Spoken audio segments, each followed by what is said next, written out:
3, 2, 1, go.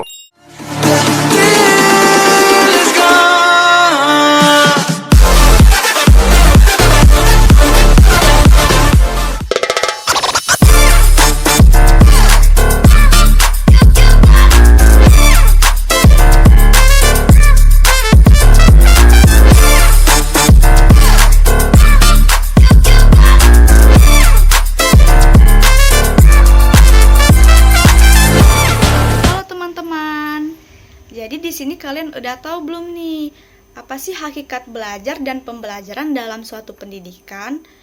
Nah, aku akan jelasin nih pengertiannya. Jadi, hakikat belajar dan pembelajaran dalam suatu pendidikan itu adalah kegiatan belajar dan mengajar. Jadi, peserta didik itu adalah subjek dan objek utama dari kegiatan pendidikan tersebut.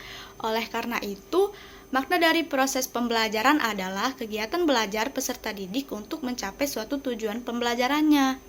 Nah, tujuan itu akan dicapai apabila peserta didik ini berusaha secara aktif untuk mencapainya, teman-teman.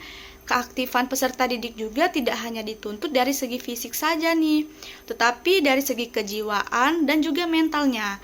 Apabila siswa tersebut aktif dari segi fisik saja dan tidak aktif nih dari segi mentalnya, maka tujuan dari pembelajaran itu belum tercapai. Hal ini sama saja dengan peserta didik itu tidak belajar atau tidak mengikuti pembelajaran itu dengan baik. Karena peserta didik ini tidak merasakan apa sih perubahan yang terjadi dalam dirinya. Nah, belajar pada hakikatnya itu adalah perubahan yang terjadi dalam diri seseorang siswa tersebut setelah melakukan proses aktivitas belajar. Nah, singkatnya, belajar itu sebenarnya tentang perubahan yang terjadi dalam diri seseorang setelah melakukan aktivitas belajar. Dalam proses belajar, peserta didik ini harus aktif seperti yang saya jelaskan tadi, baik dari fisik, mental, dan kejiwaannya.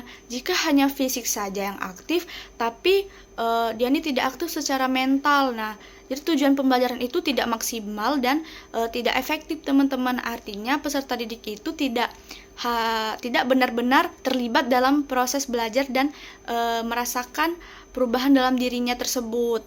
Contohnya, jika kamu hanya duduk di kelas dan mendengarkan guru tanpa paham nih apa sih yang guru itu sedang jelaskan atau tidak memikirkan apa yang diajarkannya, nah maka kamu itu tidak benar-benar sedang belajar dan tidak benar-benar sepenuhnya mengikuti pelajaran tersebut. Tapi apabila kamu memahami materi, bisa menerapkan dan merasakan perubahan dalam diri kamu setelah belajar dan mendengarkan penjelasan dari guru tersebut, nah maka kamu itu berarti telah belajar dengan baik dan sepenuhnya. Jadi belajar itu bukan hanya tentang menghafal atau melakukan aktivitas fisik, tetapi juga tentang memahami dan mengalami perubahan dalam dirinya sendiri. Materi selanjutnya adalah belajar. Belajar secara konseptual adalah usaha untuk memperoleh pengetahuan dan keterampilan yang ditandai dengan adanya perubahan tingkah laku individu, dari yang tidak tahu menjadi tahu, dari yang kurang memiliki sikap yang baik menjadi memiliki sikap yang baik, dan dari yang tidak memiliki keterampilan menjadi memiliki keterampilan. Belajar adalah suatu proses yang ditandai dengan adanya perubahan pada diri seseorang. Perubahan tersebut dapat ditujukan pada berbagai bentuk seperti pengetahuan, pemahaman, sikap dan tingkah laku, keterampilan, kemampuan, daya reaksi, dan juga daya penerimaan. Menurut Nana Sujana tahun 2005. Menurut Anur Rahman 2012 menyebutkan ciri-ciri umum dari kegiatan belajar yang mencakup hal-hal berikut. Yang pertama, belajar terjadi karena disadari atau disengaja. Yang kedua, belajar terjadi karena interaksi antara individu dengan lingkungannya. Yang ketiga, belajar ditandai dengan adanya perubahan tingkah laku, afektif, kognitif, verbal, dan moral.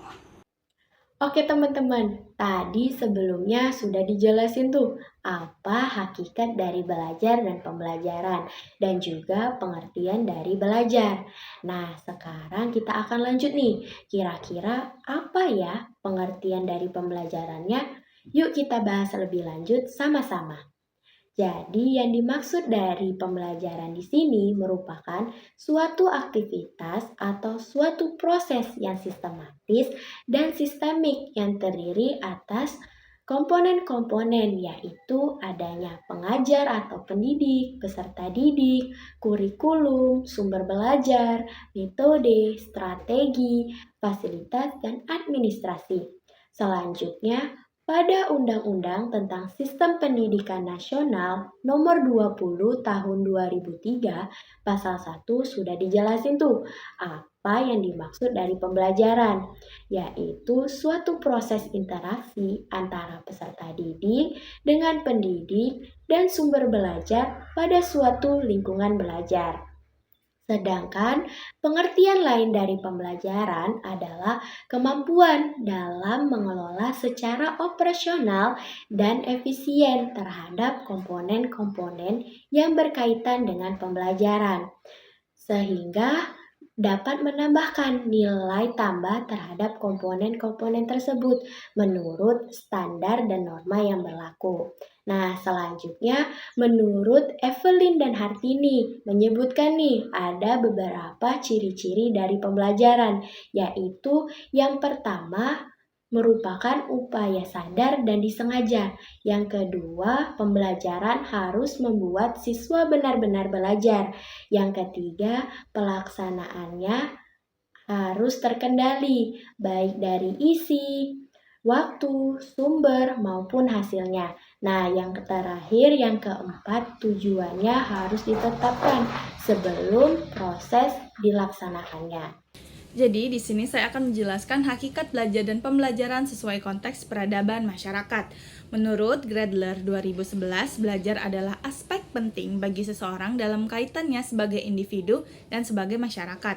Ia menjelaskan bagaimana sebagai seorang individu, belajar akan membantunya untuk memperoleh berbagai kemampuan dan keterampilan yang membuatnya lengkap atau utuh untuk menjadi seorang manusia.